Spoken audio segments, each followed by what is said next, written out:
So before we get into the charts, I want to go over this article. This is Yahoo Finance by way of Fortune. Apple's new headset created a sell the news event, according to KeyBank analyst, who says short-term revenue gains will be immaterial. So we got Apple stock fell nearly 1% on Monday after the release of the highly anticipated headset that one analyst said was costlier than anticipated and overhyped. Yeah, it was roughly $3,500. The Vision Pro unveiling created a sell the news event in Monday's trading, as it's typical for a product launch of its scale.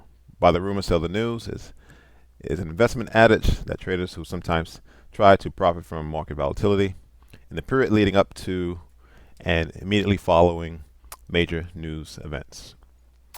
Breaking news has a short-lived impact on stocks, so traders often buy securities based on pre-announcement speculation and sell after the news becomes public.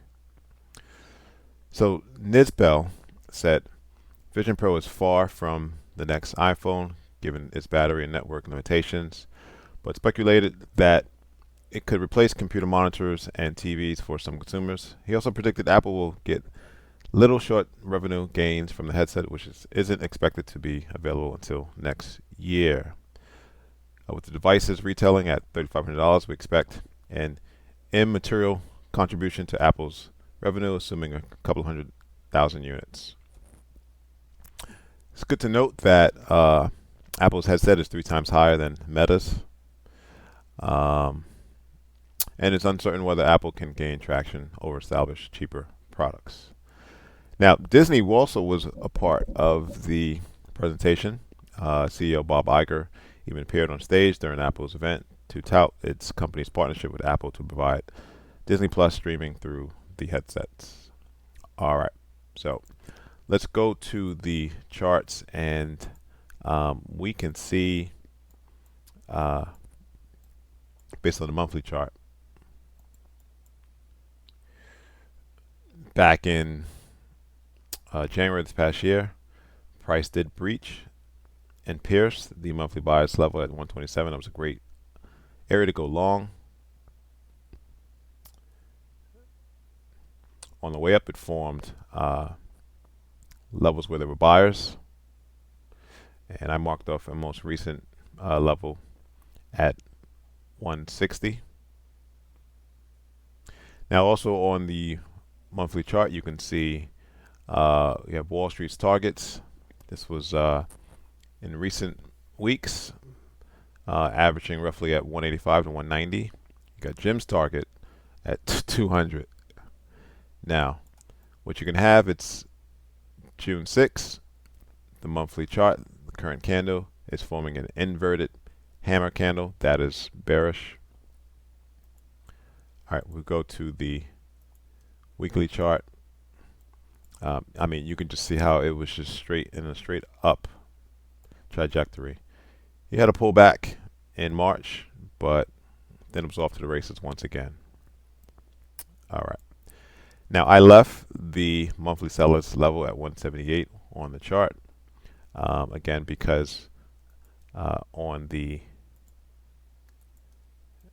weekly we haven't pierced and closed above it. So it's still valid. Now, on the weekly chart, what you can see is we did have a gap higher. It went up to go lower. So definitely for the week, we should close in the red. You do see this gap here, which we'll look at again on the daily.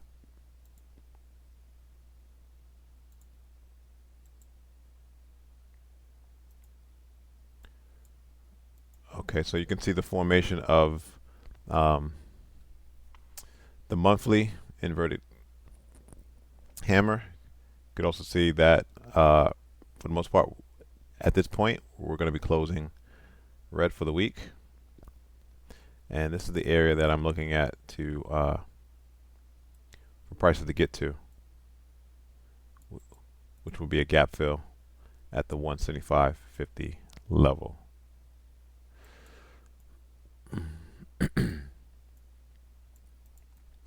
You do have this area here where there was a lot of trading. That should serve as an area where prices are going to at least pause. So a pullback is healthy. This is what I'm projecting.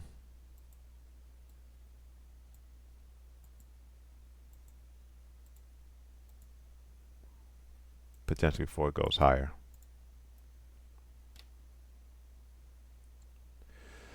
Thanks for watching. Subscribe, please. Like the video.